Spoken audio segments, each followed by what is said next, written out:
Okay. Hello, everyone, and welcome to the first live virtual presentation by McMaster University's Socrates project.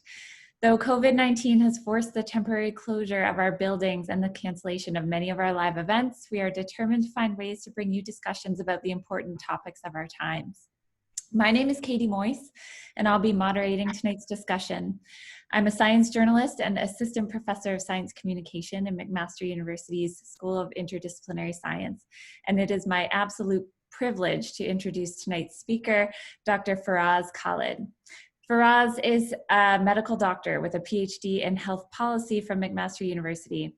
He has worked as a health policy researcher for Médecins Sans Frontières and the World Health Organization in Geneva, Switzerland. Tonight, he'll be sharing with us some lessons learned from the COVID-19 pandemic so far and highlighting a path forward. Firas is going to kick us off with a short presentation. After that, I'll be leading a Q&A for about 30 minutes or so, and then we'll take questions from the audience. If you have a question, please type it into the Q&A section at the bottom of your screen on Zoom.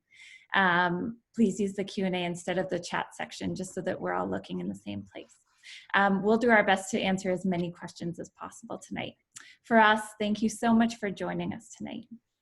Happy to be here, and I'm so glad that so many of you have been able to join us on a night like this before a long weekend where we're all trying to continue to physical distance, but not socially distance from our loved ones and relatives. So I welcome everybody, and I'm so grateful for the opportunity to speak to many of you on a topic that has occupied my entire life for the past few weeks and many more. I want to start my presentation by really giving gratitude to the frontline workers, our healthcare providers, our service providers, our journalists that are doing an exceptional job trying to cover this pandemic that has been the biggest crisis of our time and our parents' times and our grandparents' times. And so I hope that today's talk will be an optimistic, positive view for what we've learned from this pandemic and what the future might look like for all of us involved in different sectors. So today's presentation, I really want to just take 15 minutes to walk you through what I have learned so far from my experience of covering this pandemic, and to see what we can learn from in terms of being able to address the next pandemic. So I want to start by just giving everybody an overview of where we are on the COVID-19 pandemic. Right now, globally, we're looking at more than 1 million confirmed cases of COVID-19 positive. And on a global scale, we're seeing 67,000 deaths. And those numbers will continue, unfortunately, to increase over time. But that's why it's important that we spend the time now to reflect on what we have learned and how can we build our systems to get across a better shape globally so that we can address this pandemic and future ones to come. Just to give everybody a little bit of an idea, that much of the rhetoric and much of the conversation now around COVID, rightly so, is around protecting us, getting ahead of this, figuring out a way to move forward.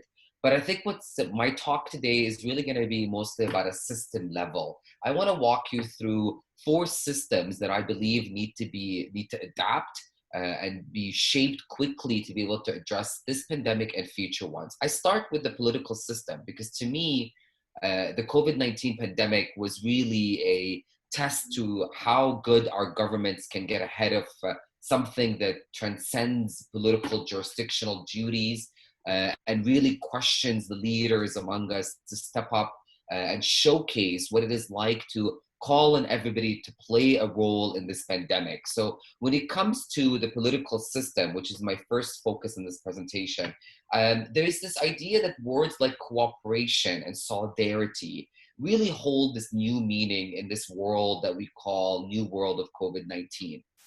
Now, when much of foreign policy was dependent on trade and military agreements, for years on years, we've always heard foreign policy was really dependent on countries trying to arrive at an agreement of what they decide in terms of trade and military. I think what COVID-19 has made political system realize is that the global health now must be at the top of the decision agenda of every government and every political leaders.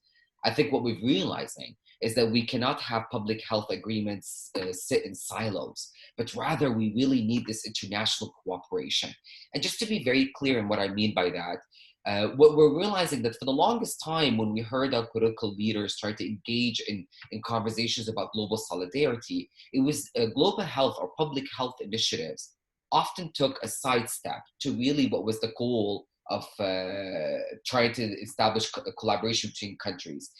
COVID-19 proved to us that it transcends borders. It doesn't care about military or trade agreements. What it cares about is, can countries who are here in the north, who have access to supplies, step up their capacity and overlook their jurisdictional duties and really give a helping hand to countries, for example, in the global south, who we know have a much weaker access to clean water, which is so essential to get ahead of COVID-19, and also have fragile health systems that are desperately trying to stay together in order to address this. And so what I suspect will happen in this new post-new COVID world, and what I put forward is 3 really actionable strategies for the political system leaders in all countries across the world to really reflect upon and start putting into action. And number 1 of that is to really utilize a policy entrepreneur.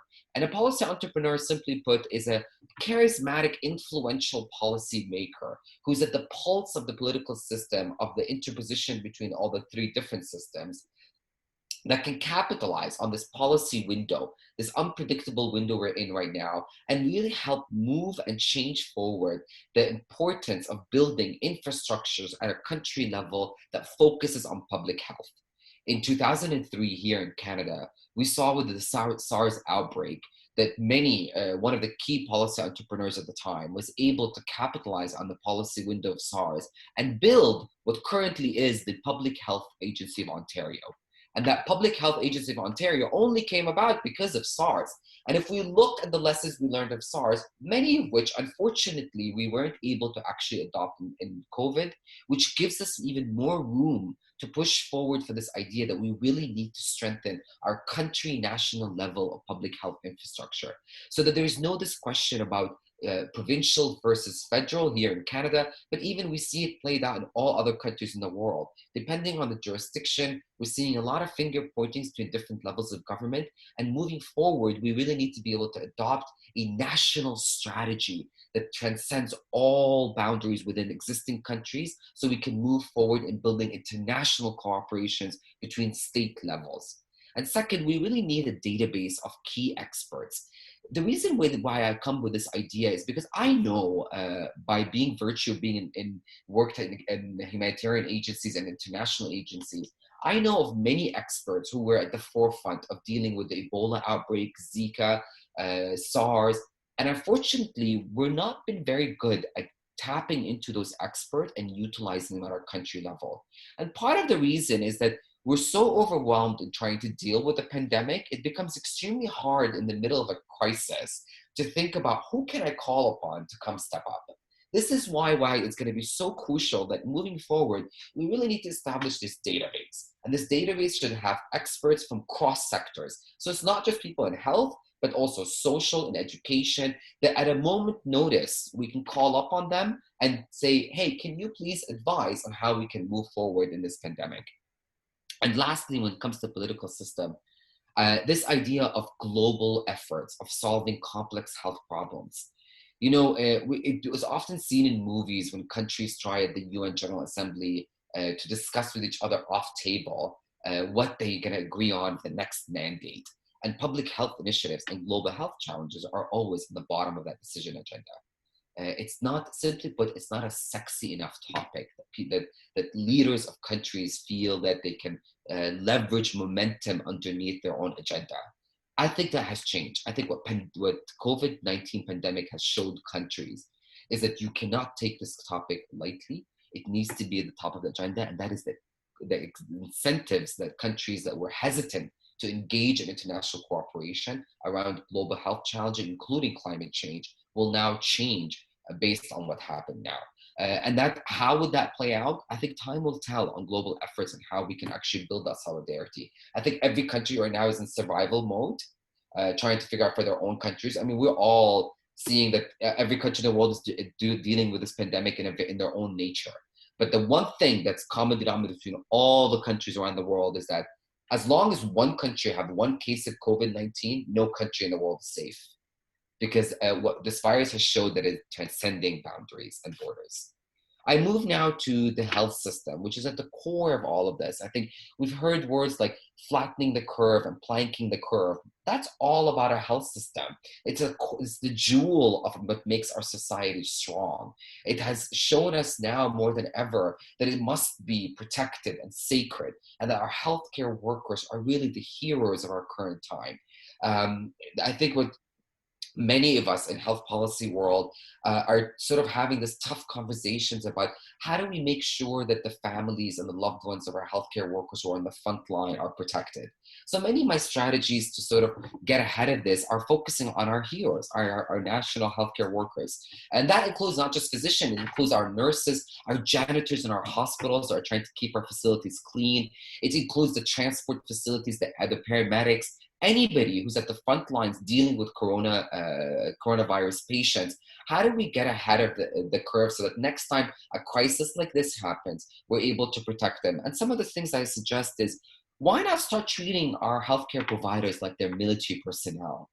So the idea with that is that think of them as we're deploying them to war. Because even as a medical doctor myself, when I went to medical school, I never signed up for a pandemic. That's not something healthcare workers sign up for. We are prepared for it. We take an oath to protect patients and serve them the best that we can. But when I speak to many of my colleagues who are currently at the front lines, you hear a lot of anguish and anxiety from them. A lot of them are concerned about their own families, about the insane amount of debt they have from medical loans. They're not able to keep up with their work supply and have income coming back to them. So my strategies are, let's change the way we look at our healthcare workers so that when we do have a crisis like COVID-19, then we start thinking of them as military personnel. And by that, I mean we ensure that their families are taken care of if in case they get sick. So we have government-based financial support for their families. God forbid if we've heard of cases of our physicians dying because of COVID-19.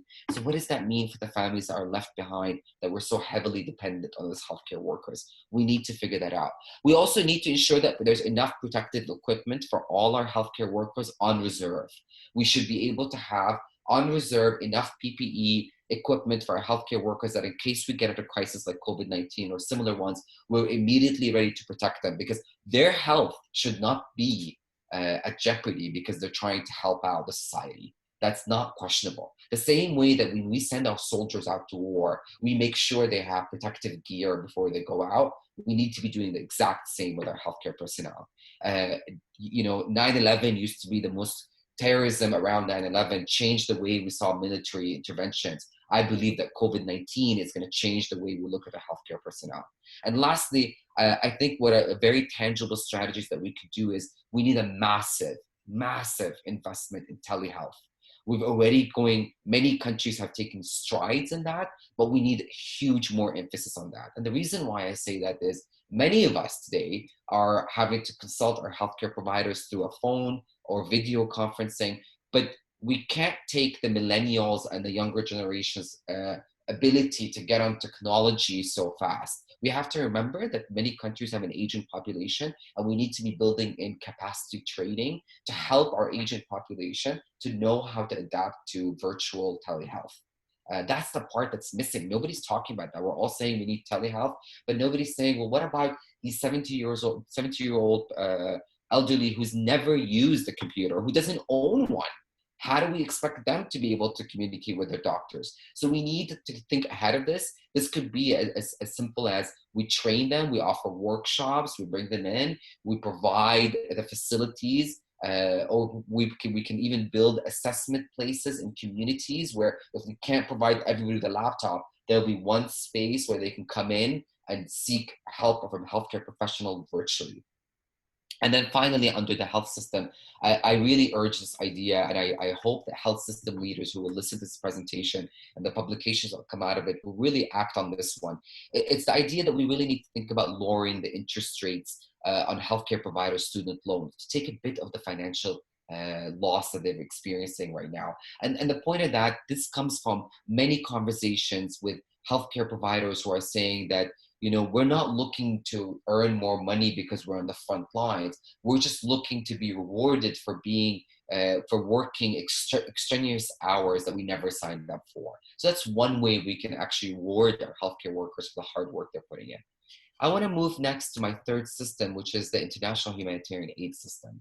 And by that I mean there are many places that are currently being neglected from our conversations. We're raising the alarms, but we need to continue raising them.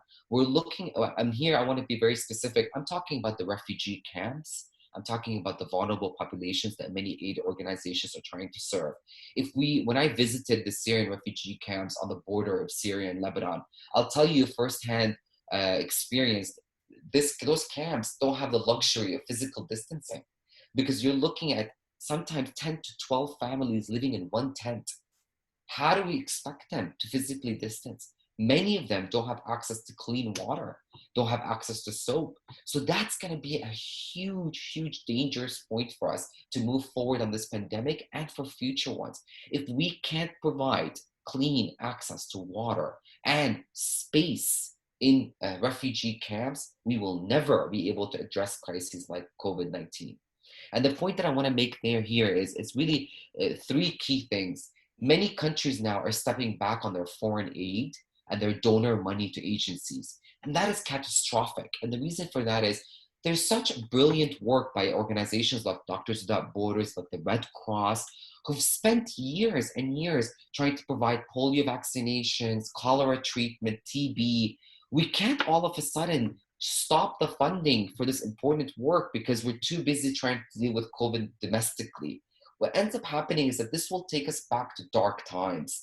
It will take us double the effort now to get back into shape to what we've already worked so tirelessly at getting at, which is a safer global context that allows us to function in this ecosystem.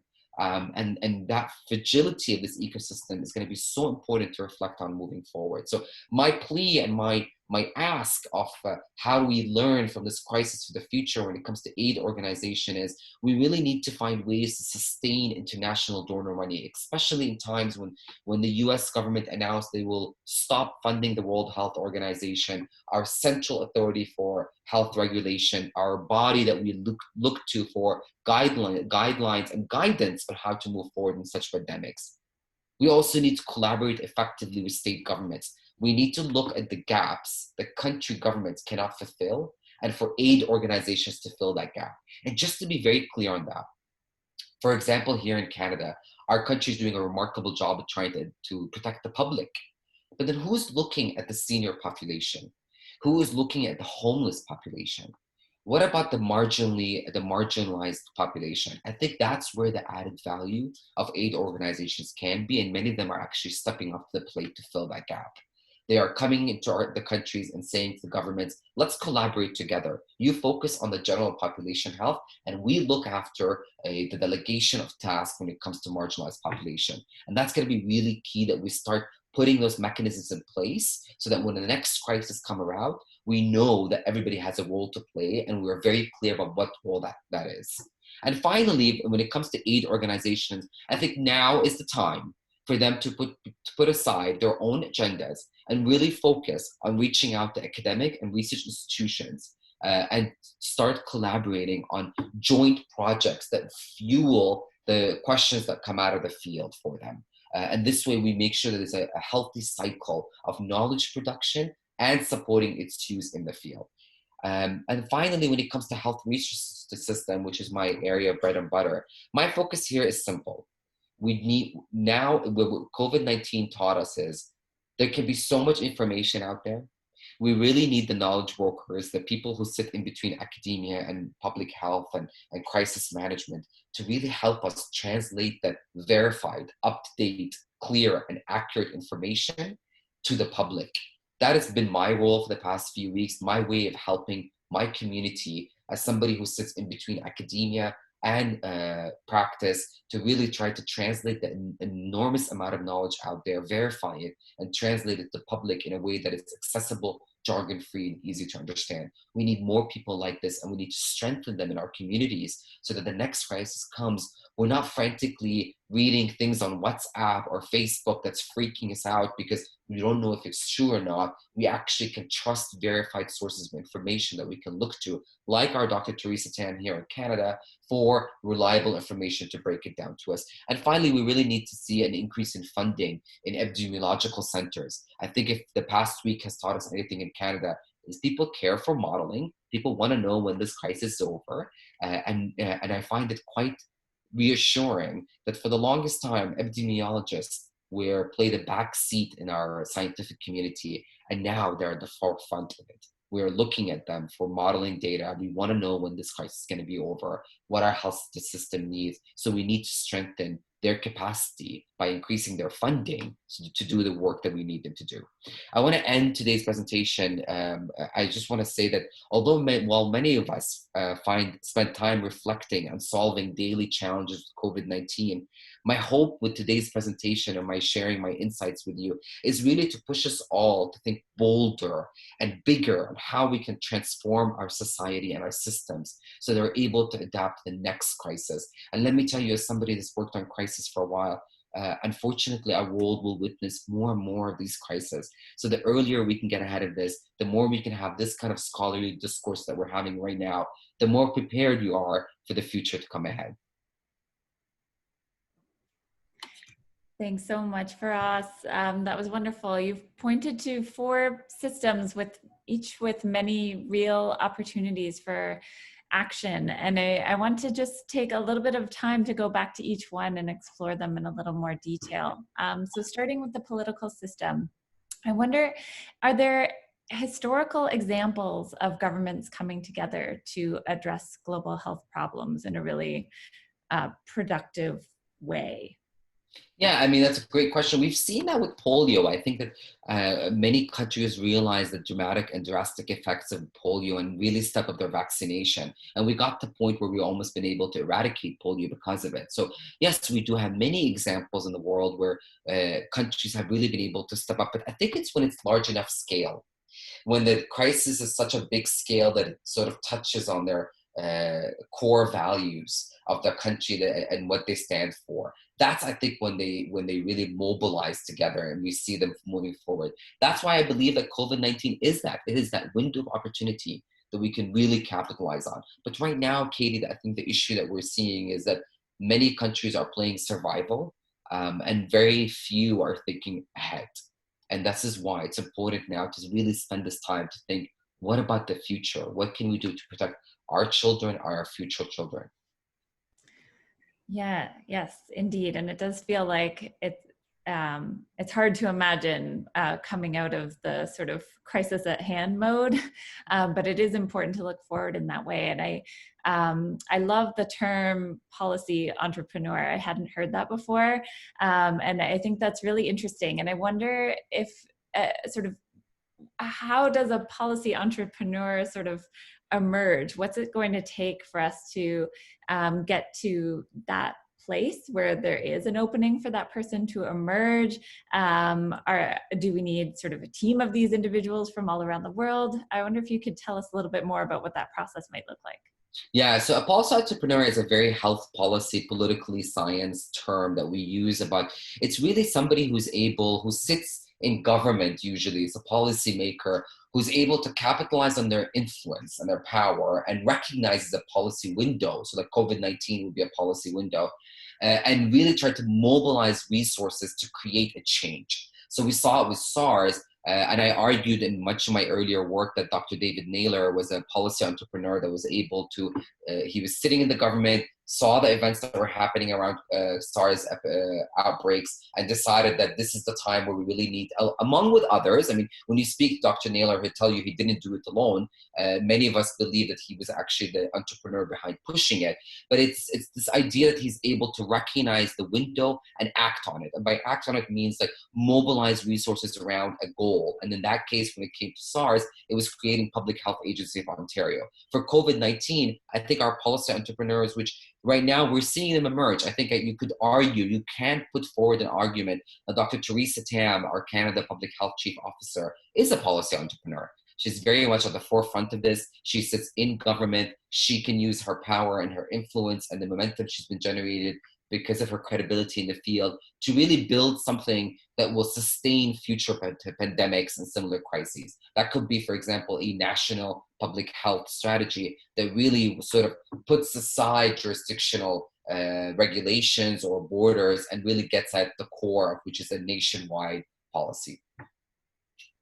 Okay, great. It sounds, so my next question, I wondered if you could highlight a couple examples of positive action by individual governments.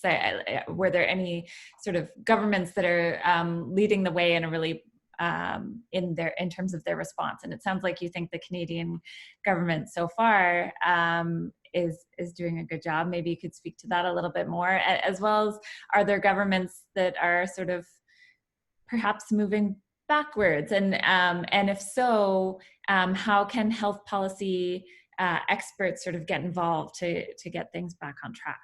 Yeah, and so I mean, I've been monitoring this crisis from day one. I'll tell you, I'm quite amazed on a personal level of Canada's leadership in this COVID-19. And actually, it's quite comforting to wake up to news articles on top publications talking about Canada's approach to COVID-19 and learning from our incredible leadership. And to be clear, what do we mean by incredible leadership? To me, personally, an incredible leader is somebody who's transparent, who's able to get ahead of this crisis and share with the public as much information as they can possibly can. And I find that our government has been able every single day, regardless of jurisdictional restrictions, to come forward every single day and update the public on where we are and what we need to do to get ahead of this. I think that's a sign of an incredible government. But I'll give you another example that's away from Canada. I'll give you another country that I've been following very closely and quite amazed by the leadership. The United Arab Emirates, which is a country in the Gulf region, has really been remarkable in their leadership efforts of getting ahead of this. They've been able to put forward very comforting strategies for their citizens and nationals, trying to be very careful on the messaging that's out there, really amping up their EE platforms. And so their government services, all of them moved electronically overnight. Granted, many will say that's a rich country that has access to unlimited funds from oil and different sources that they're able to do that. But I will say in counter argument to that, yes, a country might have a lot of money. The better question is where they're spending it. And that's an example of a country that decided that they will spend their wealth and their income on getting ahead of pandemics like COVID-19. And they're actually doing an incredible job of using drone technology, for example. We're seeing them use drones in the middle of the night to sterilize the streets. They're doing phenomenal work. And then we have to answer your question on what governments I think can do more. Unfortunately, when we study the US and their approach to COVID-19, we see there was a massive delay in their response. They downplayed COVID-19 and its impact on their country. And now we're seeing scary figures coming out of the US, unfortunately, and their system was not ready for this crisis. And it's just time is going to show that leadership really plays a huge importance when it comes to crises that affect everybody. Okay, thank you.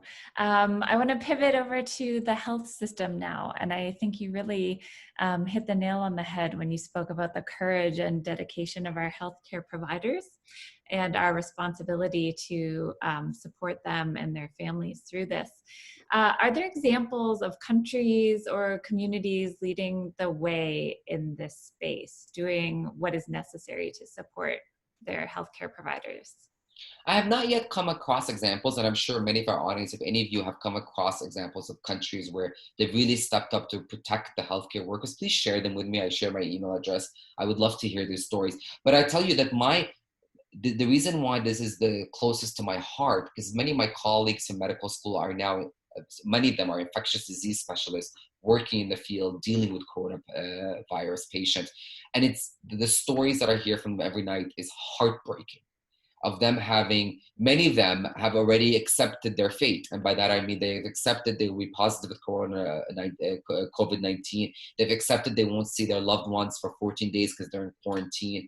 They've just accepted their reality. And that's quite saddening to me, because that shouldn't be the case. We should be having mechanisms in place to support them, at least their families, because I think that's at the core of what the anxiety for them are.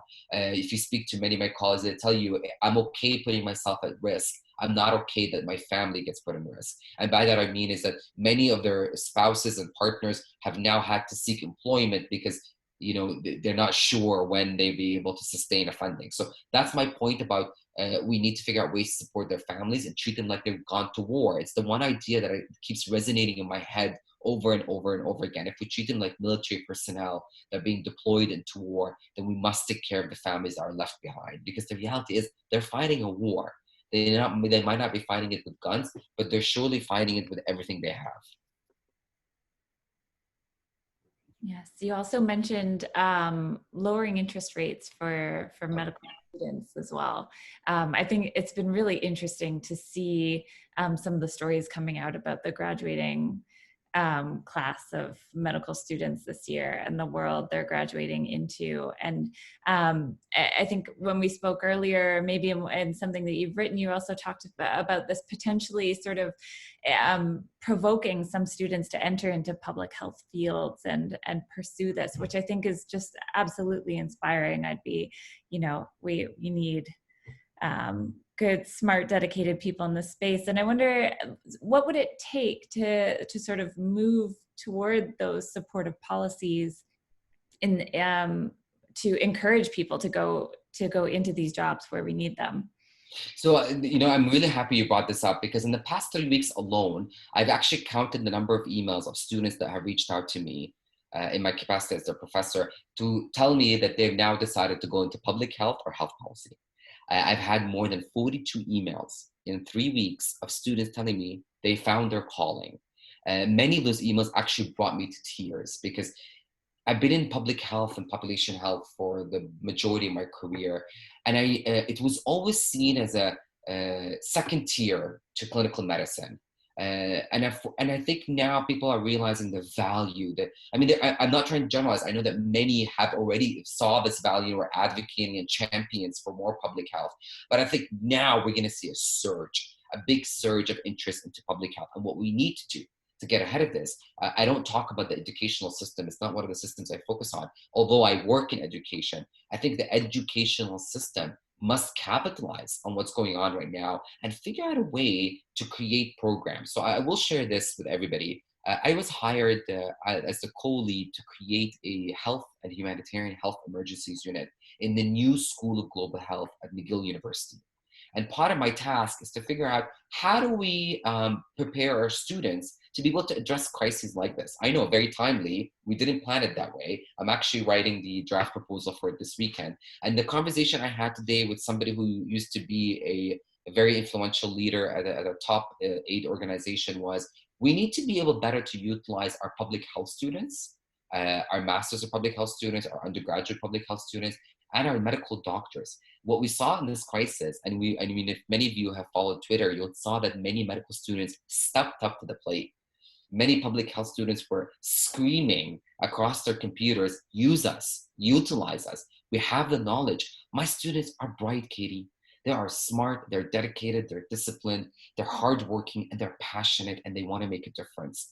They are our essential human resource that we haven't tapped into and we must tap into. So one of my hope with this new health and humanitarian emergencies at McGill University's Global Health School is to really push forward, and this is an urge for all universities, is to really think creatively of how can we put our students as a surge capacity? How can we use them in a crisis like this? And I will tell you, one of the ways that we could do this is train them, is we need better connections, mechanisms in place between academic institutions and aid organizations. So organizations like Red Cross in Canada, for example, now, who are taking care of many of our COVID-19 patients that are coming in from abroad. They were actually part of the efforts deployed to Trenton to help with that response.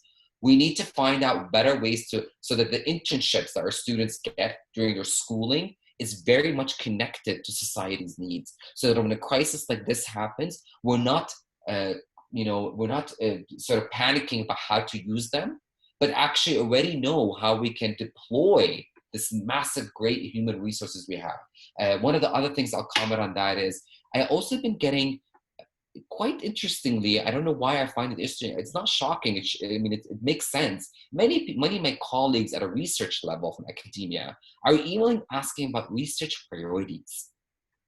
And I think that's fascinating. I think it's quite interesting to see how people's momentum about how can we serve the knowledge needs of this crisis and future ones. Get more students interested in public health, which I think we've already accomplished that by the fact that this crisis has really captivated everybody's attention. But now we need to sort of figure out, okay, how do we change our programs? Our educational programs need a transformation. I urge anybody who's in a senior leadership position at an academic institution to really take my words out of kindness and listen to them carefully. And what I'm saying is that step back, listen to what students want. No more do they want didactic lecturing. I get a lot of heat for this, by the way. I think more and more students are, I'm basing this on the evaluations that I get every single term.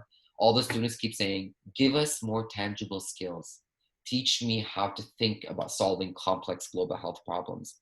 I have moved almost all my courses to either a simulation-based learning, where my students come every week ready to play the role of a decision maker trying to deal with a crisis, or they are experiential learning. And by that, I mean, I immerse them into the community. I make it part of my course that they go out there, they get themselves involved in the Red Cross, the Ministry of Health, or government entities of how they can deal with crises. Because guess what? It translates into anything they do in life. And although it's a bit of a lot of onus on the professor to sort of do that extra work, but it pays off for sure. Absolutely. I agree. You mentioned the importance of recognizing the critical role of epidemiologists, and certainly you mentioned the models coming out of these groups as drawing a lot of attention right now. Do we need more investment in epidemiological science? When you say we need to better recognize the importance of these people, what would that look like? Do we need more of them or better support for the work they do? I think we need two things when it comes to Epidemiological Center. I've been asked a lot in the press in the past 3 weeks about the modeling numbers and the figures. And the reality is, and to be quite honest, I don't quite understand them. I think some of them are very highly complex, as they should be. There are algorithms and models that factor in so many different variables that try to predict and simulate the future. They're very highly scientific. So we need one to strengthen those capacities. So whatever already exists in terms of epidemiological centers in charge of this modeling, make sure that they have sustained funding. That we're not gonna, because now we recognize their added value now more than ever. So continue supporting them financially, because the reality is they're gonna need money for software, to hire and recruit the top talent, because that's intelligence beyond my ability. That's people who are very intelligent, who are able to look at those models. But then what we need more than just that, we need people that can take that knowledge and translate it into something the public can understand. What we seem to be missing, which is quite honestly driving me crazy, we have all the scientists coming forward with this modeling data. I wonder if that conversation is happening around how do we take this modeling data and make it approachable and accessible? Because that's why they keep coming to people like me, health policy people, who would be like, can you translate this? Can you tell us what it needs when they give us this data or that data? I think we need more of those people that sit in between, because I have a lot of epidemiologist friends, statisticians. They'll tell you they're not interested to speak to the public. Not everybody wants to do this role. They are interested in the science, in the math. They want to sit there and crunch those numbers. And yes, you might have the exceptional few among that crowd of scientific community who want to step up and do that role, but the majority do not. And so we need to identify people that can actually sit in between those two roles, that can help us understand this data. And to also, what I find to be very interesting when it comes to epidemiological centers and the conversations around modeling is the fascination of people around it. It is almost now the number one question. People want to know, when will this crisis end? How does it look like? To this morning, Barack Obama, former president of the United States, published an article by New York Times about one of the 4 top experts who sat around and looked at all the modeling data and put forward very simple 4 criteria for when they see that this crisis will be over. It was heavily retweeted. Almost everybody was talking about it because what they were able to do successfully is take very complex information and break it down to all of us, for all of us, to say, here are the 4 criteria we should all be looking for that we will know then that the crisis is coming to an end. And I think that's why now all academic institutions should consolidate their efforts around epidemiological centers. I don't believe, to be clear, Katie, I don't believe we need like every university should have one, because they're naturally better probably suited in an academic institution than a government entity. Because in academic institutions, they have access to researchers and data that they can leverage. We need one, government to release data. Epidemiological models are based on data. If there is no data, there are no models. So that if we take too long by the government to release data, which happened, then the models won't come out soon enough. This is why in Canada, for example, there was this huge push around where's the models? We need the models. And the government couldn't provide them because the data wasn't provided. So it's a very complex interplay between the two. Gotta have the data, gotta support the epidemiologists to get hands on this data, to start playing with it and figure out what the future looks like. And finally, what I'll say on this is we also need to increase the awareness of the public of what those models mean. I think many people look at those models as the definitive answer, and that's not what they are. They are a simulation, a prediction of what the future might look like depending on the variables that go in. The example I give of it is a tree. And that tree has many leaves. Every leaf of the tree is a different variable that goes into that equation. So for example, physical distancing is one leaf. Everybody practicing safe hand hygiene is another leaf. The more we sort of play with those leaves, the more we socially distance, the more we physically distance, the leaf would fall and the crisis will decrease. That's what modeling is, but you can't predict how far that tree will grow, right? Time will, how much sunshine it gets, how much water. That's the analogy I give to help people understand this complex world of modeling. That's a beautiful analogy. And I think when you mentioned the importance of that sort of knowledge translation, that science communication, being able to explain those models or even visualize them, I think has emerged as such an important piece of this puzzle. There have been some really excellent data visualizations, one in the Washington Post showing those bouncing balls, showing the effect of social distancing at flattening the curve. And it was amazing to just see that take off on Twitter, and that got everybody talking about social distancing. So I do think, we need the data, we need the models, and then we need people like you that can explain them and use analogies to bring them to life, to help us all. And you made me think about something which I never actually thought about till now you raised it up. I also been playing with this idea of like scientific journalists, people who are able to sit in between the two worlds, who are really good at talking to our media. So I want to comment on that one for just a second. As somebody who's been at the forefront of speaking to a lot of media outlets, I'm noticing that there is actually a gap that we'd be really keen to fill, which is that media is looking for briefings that are based on verified evidence, and they're looking for the experts to provide that. We need to have those mechanisms in place. And one center, I'll give you an example of a place around the world that's been able to actually get on this. It's called the Knowledge to Policy Center at the American University of Beirut. They've been able to produce something called media briefing. And what they do is they take the most hot topics around policy things and they create it in a way, briefings for the media that they can act on. Because the reality is, media is looking for certain things, so you have to have that eye for it. It's a special skill set. And the media is our source of information. This is where all of us go for information. So that's another area that really needs to be addressed. Yes, absolutely. I want to move on to the third system now. So humanitarian aid systems, and you bring such rich experience to this idea, having worked for MSF. And I wonder if you have any personal experiences working with aid organizations that are relevant during this pandemic. Anything that comes to mind?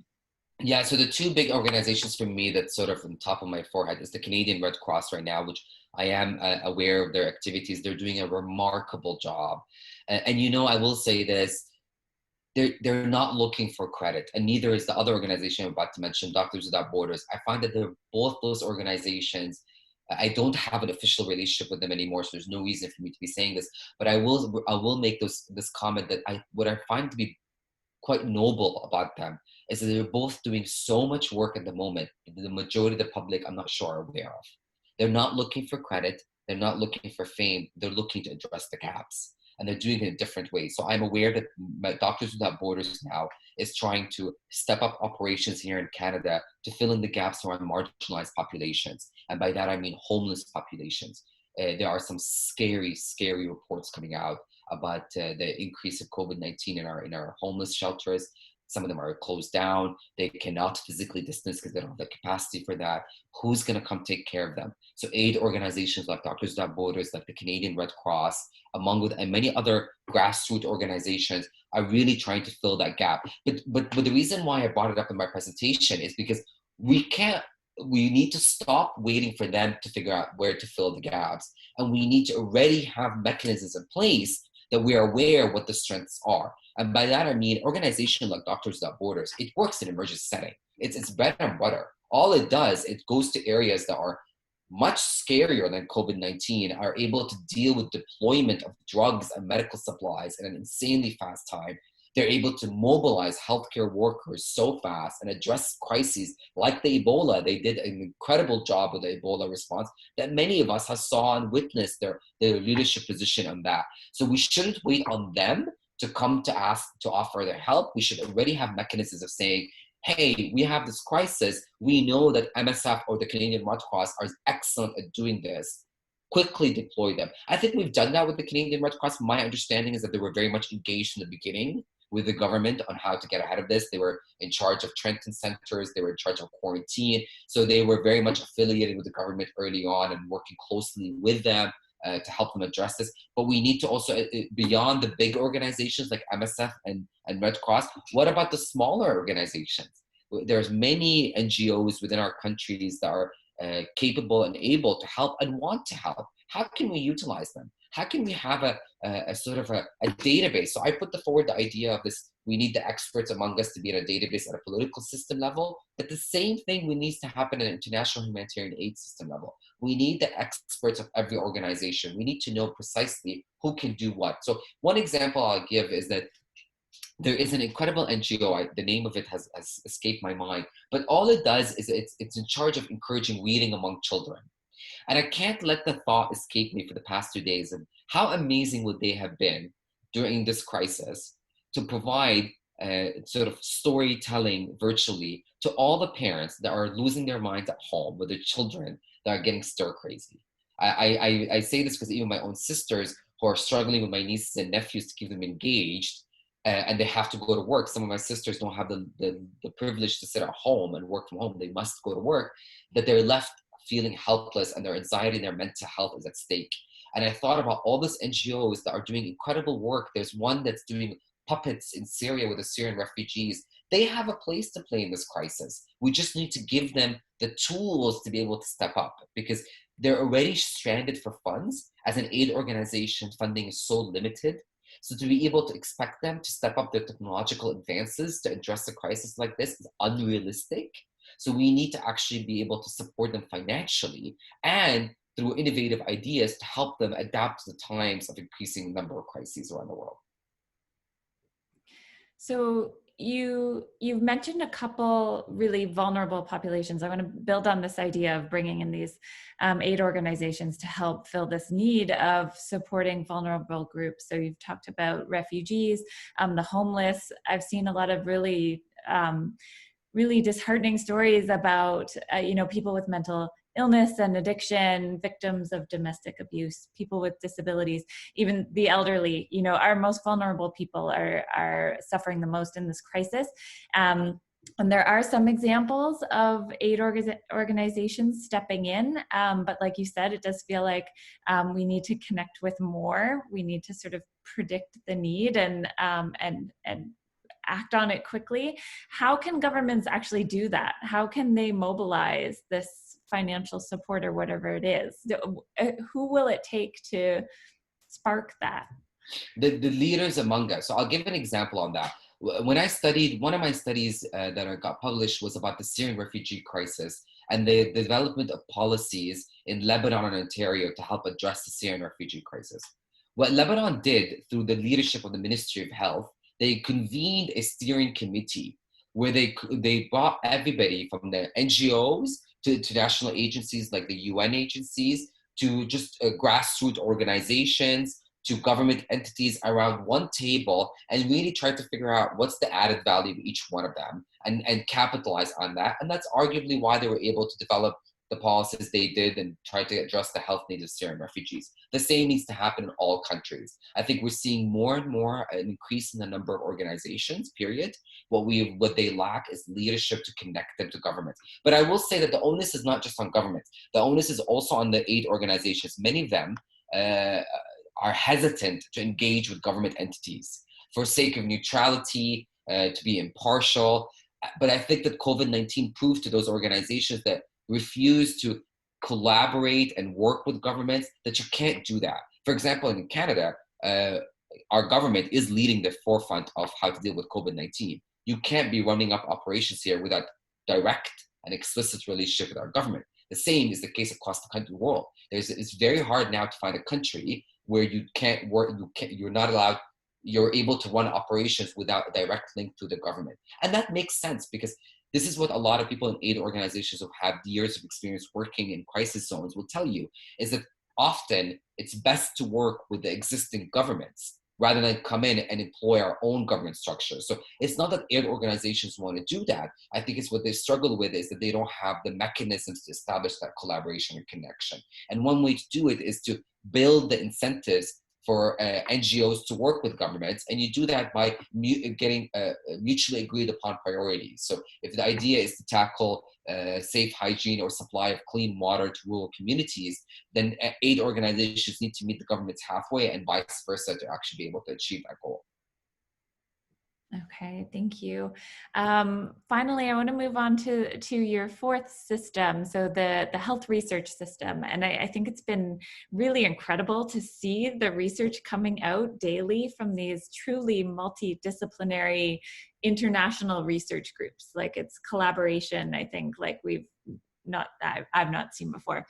And I wonder how governments and maybe philanthropists as well can promote and support the best possible research right now? I think what we're seeing, it took a little bit of time. The funding, I have never in my life witnessed this much funding for a call for a crisis. So there's almost on the daily, you're getting 6 to 7 emails on different call for funding. And what's actually quite remarkable, Katie, is that we moved from funding grants where it would take a year and a half to fill up a grant and then wait to hear whether you're going to get the money to do this work that you need to do, to now we're seeing this like fast forward 2 weeks will let you know if you got it or not, which makes you think, why were we not doing that all along? Why were we building this extremely strenuous processes and long applications, which in most part are important because we need to make sure that we're spending the money where it's needed. But if we are able to prove with COVID-19, and time will only tell of this, that we can actually make this a much faster process, that we can address multiple priorities at a much faster speed, then I think we've changed the world we live in. I think the world of research has turned upside down. For example, we're seeing philanthropy at its best with the Gates Foundation. They're trying to invest all their money now in vaccine development and treatment choices. Bill Gates will talk to anybody that will listen to him about the importance of the vaccine and the treatment, rightly so. And so he's investing and urging others to invest millions and billions of dollars into vaccine development and treatment choices. What I think is still missing from right now, from what's going on, is this consolidation of research efforts. And yes, there are calls for it. We saw recently with the World Health Organization is trying to amp up that. Our own researchers at McMaster University have been able to step up the platform and say, hey, instead of doing double the work and with limited resources, let's all work on what's really key. What will be interesting to watch in this system, in the health research, is can we actually get to an agreed upon research priorities? Because that's going to really dictate what work happens. Without a clear outline of what the priorities are when it comes to COVID-19, that's going to be key. And I'll add one more thing as somebody who's been looking at a lot of the funding proposals. Many of them, many, not all, many of them are really focused on treatment, surveillance, and rightly so. I think we need to figure out treatment, we need to figure out vaccine. But I have to urge all funding agencies that there are social things that we also need to look into. We need to look into housing situations for the homeless. We need to think about our senior population. That kind of research must exist at the same time. We can't wait till the crisis is over for us to be then looking at those factors. I think that's downplaying what the social determinants of health are. I think they're an essential key component. Just because they're not clinical medicine doesn't mean they're the stepchild of the research priorities. Some funding agencies have recognized that and are doing the call equally for both. We need more, we need people to investigate right now policies. So the health policy world should have an emphasis on this. Why is it that the provincial governments are deciding things that are not aligned with federal? Why are we getting two different messaging from two levels of government? That kind of work needs to happen now. We shouldn't be waiting for that research to prioritize it and fund it. But on the contrary, we should already have an understanding that social, health, educational, all sectors are involved in this. This crisis has challenged all systems beyond their capacity. So the short-sightedness is to only look at the health outcomes and not really realize that everything plays a factor in this. Yeah, and like you said, we need that data, we need that evidence in order to enact meaningful policies. And which brings me to my last question. We hear a lot about the sort of lag time in terms of knowledge translation. Sometimes that, you know, we have evidence, but it can still take many months or even years to put it into practice. And I wonder, you know, we're seeing this acceleration of research. Can we expect to see an acceleration of knowledge translation, implementing this evidence in a meaningful way? What can help us to do that? We need more rapid response units. What we need is this idea that one of my studies, I interviewed more than 31 decision makers who worked in active crisis zones in the past year around the world. So people who dealt with Ebola, Zika, SARS, any big crisis around the world. And the one common denominator between all those decision makers is stop providing us more evidence. What you need to be looking at is supporting what already exists. There is ample amount of research evidence out there. We're very good at pumping out more and more research. And in the most case, rightly so, we need them. They're addressing a knowledge gap. But we really need to shift the focus into supporting what already exists. So we need to build those knowledge translation mechanisms that really help sort of link the bridge between academic research and practice. And by that, I mean we need better online databases that provide evidence in an accessible format. If you talk to a decision maker right now trying to build a hospital, a mobile hospital to take care of all the COVID-19 patients, they will tell you, I'm not interested in a systematic review. I don't have the capacity, nor can I actually sit there and understand it. What I need is for you, the researchers, to take that complex information that's verified and valid and needed and translate it to me into an actionable checklist. Tell me one by one, just like a cooking recipe. Why do we all love recipes? Because they make our job so much easier. I'm a big fan of recipes. So are decision makers who are working in the field. They want us to tell them, number one, do this. Number two, do this. And then what we can do even better is provide them of how strong that evidence is. Give them that quality analysis. So we don't just stop at giving them a checklist, but we also tell them, this is strong evidence. Based on the following studies, we believe this is really strong evidence and you need to listen to it. Or this is weak, and so it's up to your own discretion and personal experience. What that allows, Katie, is that this way we don't neglect personal experience, because I think there's a value there. There are people that have been dealing with crisis their whole lifetime. They can write books about it. They are the experts on this. They just need the support of research evidence to help them implement interventions that we know will work. So I think that's where we're going to see the biggest emphasis now. And it needs, I mean, we're already in Canada are sort of starting to get ahead of that and strengthening our knowledge translation across the nation. But I think COVID-19 now is really going to amp that up. And that's my hope, is that we're now going to see really strong emphasis on those knowledge brokers, knowledge translation mechanisms and units that are able to provide rapid responsive summaries to people who have a pressing question. Okay, thank you. I'm going to turn now to our Q&A on Zoom, and I'm going to go through as many questions as I can. Starting with this one, cutting funds to international aid organizations is probably coming from the catastrophic economical consequences of COVID-19. For instance, how each country will try to keep the funds for local purposes. With that being said, I wonder if there's an idea on how to avoid such economical breakdowns in the future with similar situations. How can the current COVID-19 pandemic change our way of managing our economies?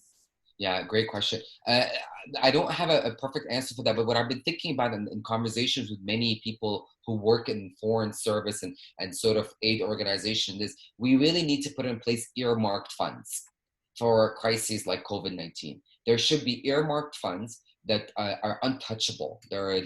We can't play with them. They're saved for crises like COVID-19 that we can tap into very quickly to support the mechanisms that need to be put into place. And I think I'll be very surprised if many governments have not already been thinking about that and realizing, looking at their own numbers, that we don't have the financial capacity to address this. I will not be surprised if we hear reports about economical governments realizing that their numbers don't add up because they didn't expect how much they need to invest into COVID-19. I think that will change the way we see. I'll give an example of a country where I think is going to go into severe debt. Jordan is investing massive resources to get ahead of COVID-19. And the big question among the health economists in the world right now is a struggling economy like Jordan, a country that depends on foreign aid, how is it able to sustain this? And so I think that that's going to be a really, really key question. I'm not sure it's going to play out the same in more westernized developed countries. I think that they have a little bit more of a buffer. The concern here is on developing countries and low and middle income countries and their economies. Right, thank you. Here's another one asking if there are any parallels to be drawn between COVID-19 and the HIV/AIDS epidemic. Yeah, so one of the things that I don't have all the parallels there, but one of the big ones is this idea of the panic that can be created and how early you can get ahead of it. So I think that a lot of people, health policy experts, including myself, are looking into the similarities between the two. And one key factor is that the earlier you're able to address this and not dismiss the severity of the case, the better you are. I think what we saw with AIDS epidemic is that people discredited the seriousness of the virus and the impact it can have on our communities and our societies. And if we acted earlier, we probably would be better in our fight against HIV/AIDS. I think the same we're seeing with COVID-19. I think that initially many governments discredited it and didn't believe the seriousness of it.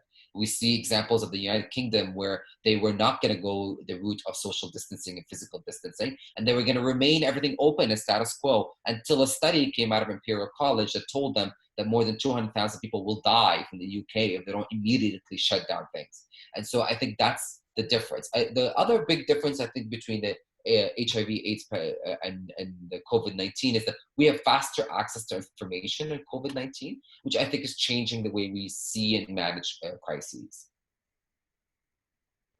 Okay, thank you. There are a couple questions asking about Canadian leadership and maybe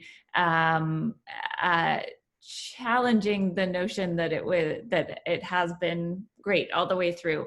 So I wonder if you can, some of the questions seem to be suggesting that it was quite reactive, that we weren't prepared and we were reacting after the fact. And I wonder if we could revisit sort of the Canadian response, and if you can take us through sort of the decision-making process and maybe opportunities that were missed for it to be better, but ways that it was handled quite well as well. So I think the analysis that's so far coming out so far is looking at, should we have done a more aggressive approach to how we dealt with COVID-19 earlier? And I think the answer is quite clear, yes, we should have. But I don't think that's Canada specific. I think that's globally. I think all countries are reflecting on how fast they were able to respond to this. And to be quite frank, I think because the reason why we saw the first case December 23rd in Wuhan, China, where there were 2 cases of pneumonia reported to the World Health Organization. It took a few weeks till the WHO realized that this is related to COVID-19. It took a few more weeks for us to declare it an emergency. So there is a time lag between when we can actually realize what we're dealing with. And that's for many, many different reasons. I think there is an ownership on countries to release their data early. We're learning that. That's a learning lesson in COVID-19, is the transparency of country level. Because I will say this to answer this question succinctly. COVID-19 is not about the personal interest, it's about the collective interest. So if anybody was going to write a book now, that should be the title. It is no longer about the personal interest, whether it's countries or individual. It's about the collective survival. And by that, I mean countries must be transparent in the data they transfer, because the virus has transcended borders. And so if you don't tell us that you have it in your country, we can't get ready for it when it comes to our shores. Yeah, there's some discussion as well around early screening at airports, and just the lack of a more aggressive response, which, like you said, was not a problem just here in Canada, but everywhere. And some people are also pointing to testing, sort of a delay in aggressive testing. And I wonder if you can speak to Canada's standing with respect to testing. How are we doing there? Well, as of now, we've just heard from the government that where there's no more backlogs in Canada in terms of testing anymore, which is great news. You know, there was a certain time of backlog, so we're sending the test, we're not getting the results in time. That's not the case anymore. What we do need, though, there's been an issue with testing kits, so we're not able to supply enough testing. That's why we're not testing everybody. The World Health Organization has made it crystal clear that the only way to get ahead of this pandemic is to get everybody tested if they have symptoms. So that's where the narrative is now. We need to be able to supply, for example, in the US now, they suspect that we need to have at least 700,000 kits, 700,000 tests. And in Canada, a little bit less number, obviously, because our population number is different. But, sorry. But we need to be able to test as many people as possible. And that will only happen when we have more supply of kits, and which is not the case right now. We're not, by the way, just to be clear, not everybody's getting tested. The majority of people who are exhibiting symptoms that we don't meet the assessment are not getting tested. So the virus, many people we know can be asymptomatic, but be able to transfer the disease. But if we don't test them, there's no way for us to actually contact trace them. Okay. There's a question here, and to some extent you've answered it in the context of your 4 systems, but the question is, how do you think the world will be different post COVID-19? Will there be any major cultural changes? Yeah, so I will share a personal story on this. A friend of mine called me yesterday and said, I miss a hug. Will hugs be foreign? And I thought to myself, yeah, I think that there is going to be a huge cultural change on how we see intimate relationships and social connection. I think I was speaking to somebody else today that said, you know, it's going to be very weird when we stop physical distancing and we see people holding hands or like sitting together at a coffee shop close proximity. But you know, what COVID-19 taught us about the future is that as a community, as a society, as a civilization, we're very adaptable. We quickly jumped on board with physical distancing. Now, people are almost odded out when somebody is too close to them. When we see people sitting in close proximity, the norm now, I find, people are questioning it. They almost have an impulse to go up to that person and say, hey, do you understand you're supposed to physically distance? And so that would be very interesting to see life post-COVID. Will we go back to status quo, or will we continue physical distancing? I suspect it's going to be an in-between. I think we're going to still continue to see physical distancing for a long time. And what the analysis is telling us that we're in it for the long haul. I think what I suspect that will happen is that we will go back to sort of normal life as we knew it pre-COVID. But at any moment notice, we might be asked to physically distance again if we see a surge in the numbers. So I think most people are sort of the culture around how do we get together. I mean, Easter weekend is around here now, and I think that's a big time of gathering and families being together. That's not the case anymore, and I think we're going to see more of that over time. Yes. Okay. Here's one. Most of the concerns with future policy needs that you have discussed require a shift to action in the areas of social justice, social equality, and humanitarian projects. But unfortunately, we've seen an increase across the globe of authoritarian governments whose interests are often in conflict with these concerns. Do you think it's necessary to embrace political movements that are sympathetic with the issues you raise in order to bring about the changes you so passionately propose? So can you repeat the last part of the question? I'm so sorry. Sure. It's, do you think it's necessary to embrace political movements that are sympathetic with the issues that you raise, sort of issues relating to social justice and equality, in order to bring about the changes that you propose? Is it, do we require sort of a change in government, or can these things happen even with some of the sort of nationalist movements that we're seeing, I suppose, is one way to interpret the question. I think, I will answer this. I think that we're seeing that people are no longer bystanders to their own fate and future. I think we're seeing more and more people stepping up and asking for social justice, especially of their governments. I think people are holding their governments more accountable for their actions. And I think when it impacts you on a personal level, and by that I mean it impacts your loved ones or yourself, you're more likely to speak up. So I do think that we don't necessarily need a change of government. In some countries, we will need that, who haven't been able to respond to this crisis, because their citizens will ask of them, what have you done to protect me and my family? And if the answer is that you were unable to protect me or my family from this infectious disease, then I don't see the point of you serving as my government. We're going to see more of that. But I think that's why a lot of government leaders are understanding now, or the hope at least, is that they appreciate the understanding behind social justice and actually getting ahead to address people's needs. Okay, thank you. Okay, here's another. A critical problem with epidemiological models is the quality of the data, garbage in, garbage out. For example, the fact that selection for diagnostic testing for COVID is currently done on a non-random basis precludes accurate modeling of the critical variable, the basic reproduction number. Do you have any views on this? Yeah, so I comment on that earlier. That's an excellent point. Data, data, data. The stronger the data that comes out, the more accurate the data that comes out. So it's not garbage in, garbage out. It will be good data in, good results out. So it's simple as that. If you talk to any epidemiologist, I talked to quite a few of them, they all will agree on that point. We need good, verified, reliable data, timely data to be able to build those models. Without them, just it will not work. And so we heard from the Ontario government last week on Friday when they had a press conference with the University of Waterloo stepping up the leadership position on epidemiological data. And they've been able to really sort of be very much a leadership in trying to build those models. I think we need more of that. And I think now we understand the importance of collecting data in real time. So that's also the other missing part is, are we good at collecting ground level data and to be able to transport it to people who need it so that they can actually act on it fast away? And that's not only just for epidemiological modeling, but if you speak to aid organizations and operations of different government entities, they act on available data. Hospitals act on data.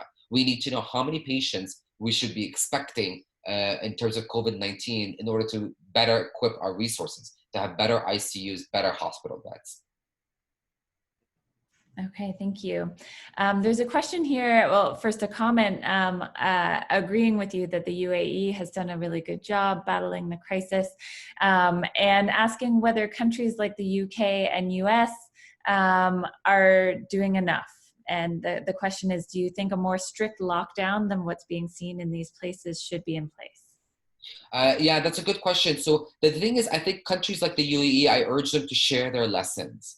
Same way as we are doing here in Canada. I think countries that have done a remarkable, we're hearing New Zealand is doing an incredible job in terms of leadership. If you want to look at an example of leadership and how they're able to address it, look at New Zealand.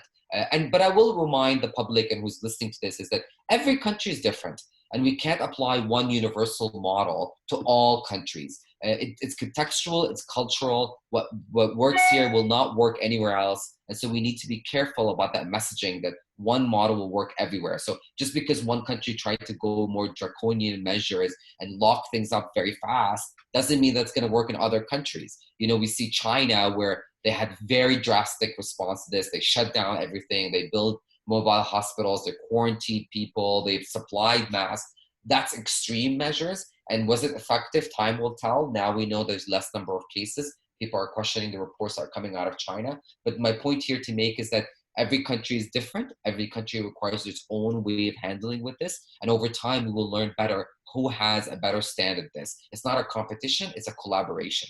It's about getting ahead of the future collectively, because the virus has really proven to us that it's not personal anymore. It is about how do we capitalize on what we know, the strength of each country and its approach to this, that we can get ahead for the next one. I will say that the early reports are that countries who are more strict in their measures, and by that I mean reiterating the message of physical distancing, urging people to work from home, are doing a better job in terms of containing the virus, and that's just logical. I mean, if you're at home, you're not going to transmit the virus, so it makes only sense that if we limit the contact till we at least have a vaccine and a treatment in place, then we'll be much further ahead on this.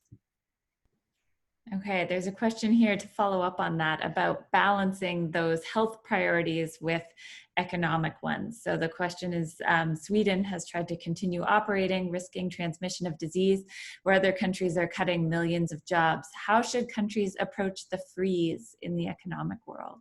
Yeah, I read the report on Sweden today, actually. I just reviewed it again.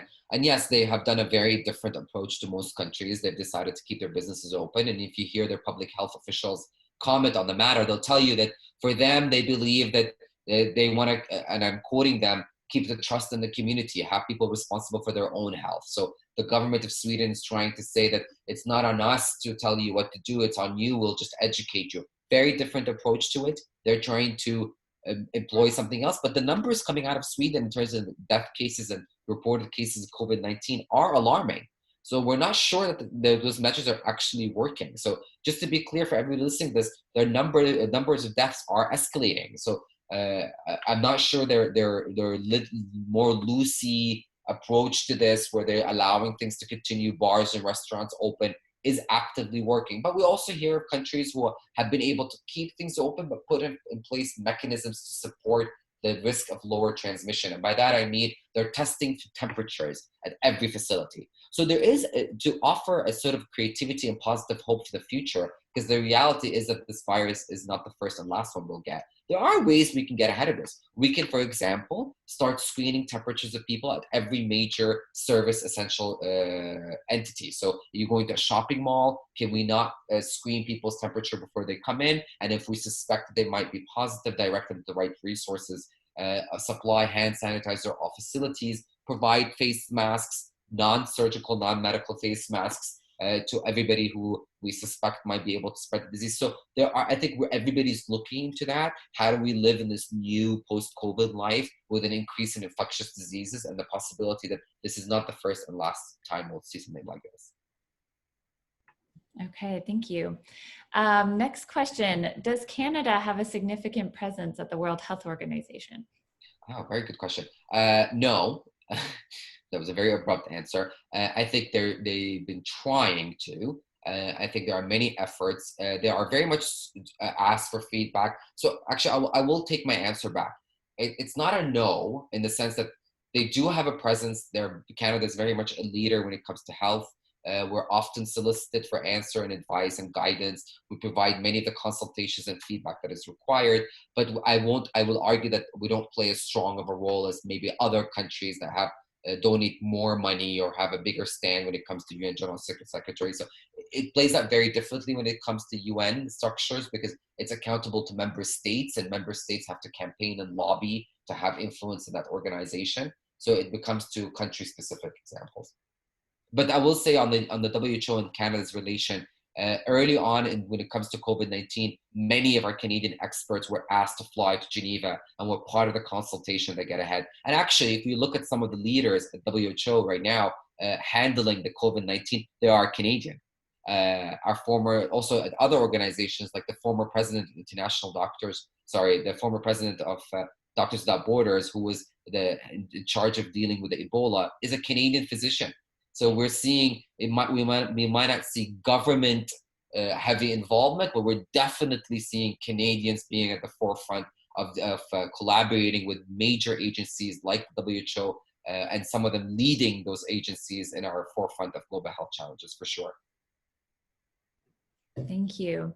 There's a question here about modeling and just sort of the most meaningful way to present the data. And the question is, would it be helpful when we lay out modeling to give the best and worst scenario, sort of the number of cases during a lockdown versus the alternative, to give people more motivation to stay home? What are your thoughts on that? I agree. I think that, but I think we are doing that. I mean, at least the modeling data that I'm looking at is showing worst case scenario and best case scenario. But I think what's missing is a more emphasis on what will it take to avoid the worst case scenario. So I think we need more and more emphasis by people who are sharing those modeling data to tell us really why it's so important that we continue to physically distance. We're doing that. I think we just need to continue reiterating that and finding creative way to visually appeal to the public. Because numbers, I'm not sure. I'm not a numbers person. My whole life is about reviewing numbers, but they don't resonate with the public. I think people like infographics. I've been thinking a lot about modeling data. It'll be really keen, haven't come across this. If anybody's listening to this and have it and can share it with me, that'd be great. A slider, so that we can play with it and see, well, if we continue physical distancing, this is how many cases will happen. If we go the other route, what will happen? That kind of interactiveness, engagement with the data, I think that's what people want. I mean, that's what I've been hearing from the public who like in this segment have answered and have reached out to me and said, we actually want to be engaged with that data. We want the numbers, but we want to also take it one step further. Yes, I would agree with that. Do you agree with the federal government's decision to delay releasing the modeling data? I try not to comment on government things because it's never a win-win situation. So I'll be very honest with everybody here. And I know that most people will find that an ironic answer to give as somebody who studies governments and political science as my expertise. The reason why I say that is I'm sure, I will provide this answer, and I know this question is fair. I think the government was waiting on data. I think they were waiting on getting data from different provinces. I don't believe it is intentional. They didn't want to release it. And by that intentional, I don't think they had bad intent. I think the intent there was, let's get our numbers right. Let's make sure we're releasing the correct modeling information. Let's not rush into something that might not be accurate. And that takes time. Collecting that data is a complex task. It requires leadership from all the provinces. It requires ownership over the data and verifying it. And that just simply takes time. Especially in a country like Canada where we have federal and provincial, so the two different levels of government. Mm-hmm. Okay, thank you. Here's another one about tests. So most of the world has been scrambling with mobilizing tests, which has only expedited the spread of the virus. How might testing efforts be improved if we're faced with something like this again? Mm-hmm. Great question. We need reserves. I think this have taught us very much the importance of having such things the same way I go back to the military, because to me, it's like the best example of where we've been able to sort of dedicate massive amount of funds to think about contingency plans. So if you talk to anybody who works in the military, they're part of the majority of their work is about thinking about the worst case, right? That's what the military does. They think about the day we get a nuclear war or countries try to attack each other. They think of the worst case scenario. Why are we not able to apply that thinking to our health systems? We need to be able to be prepared for things like COVID-19. We know we weren't. There's nobody that can argue against that. We know that our health systems were definitely not ready for this. We didn't have enough testing kits. We don't have enough protective equipment. We need more healthcare providers, a surge of them, be able to mobilize them better. So to answer the question shortly, I think what we need to do moving forward is understand that and start thinking of, do we have enough supplies to protect our healthcare workers when they go out to treat patients? And do we have enough testing kits for whatever comes our way to be able to test our populations? But we also have to remind everybody that testing kits are created based on the virus itself. And so this is a new virus. It belongs to a big family, but COVID-19 is a specific novel one. So that, the expectation that we would have a testing kit overnight is unfounded and doesn't make any sense. It will take time. We just need to be better at being able to mobilize the resources to get them fast. And I know I'm going on this answer, but I have just one thing. I think that also translates the political system and international cooperation. So countries that do have access to testing kits need to be able to share it with countries that don't have access to them. Okay. Expanding on your point about research priorities being overly focused on clinical medicine, what about the ethical dimensions of the response? So important, but not salient in the discussions. Yeah, absolutely. I agree 100% with this question or comment. And to be fair, I see it in my line of work when it came to, for example, the Syrian refugee crisis.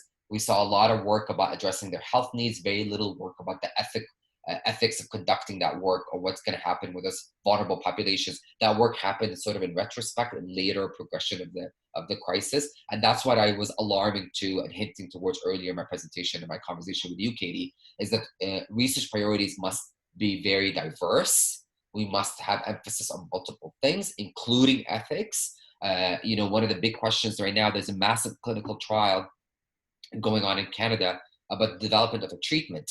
But the question is, how do we test that? Ethics is very much involved in that clinical trial. But the point that I'm trying to make is that funders of research priorities really need to understand that you can't just fund one thing and not the other. I understand that funding is limited, but be careful about where you put the priority. Yes, treatment and vaccine is of the most important things right now to get ahead of this pandemic, but we need to be quickly able to channel funds for other things that we can study right now while the crisis is happening. Okay. Another question. Unfortunately, every country is guarding their own sources of scarce protective devices. How do we break this impasse? Yeah, that's a difficult question. This is something that we've been battling with and reflecting upon. I don't blame countries for doing that. I wish it wasn't the case. I think everybody's trying to look out for their own people because political parties are accountable, especially if it's a democratic nation with elections. They're accountable to their own people. So I think countries are trying to protect their own citizens first before they look abroad. But the thing is, it is very short-sighted of them because, as I said repeatedly during our talk today, is that as long as there's a COVID-19 positive patient somewhere in the world, nobody's safe. And so the sooner we understand that and we start to mobilize resources to help others, and we're slowly seeing examples of countries understanding that they need to support each other in this fight. This is a global fight. It's not a domestic one. Okay.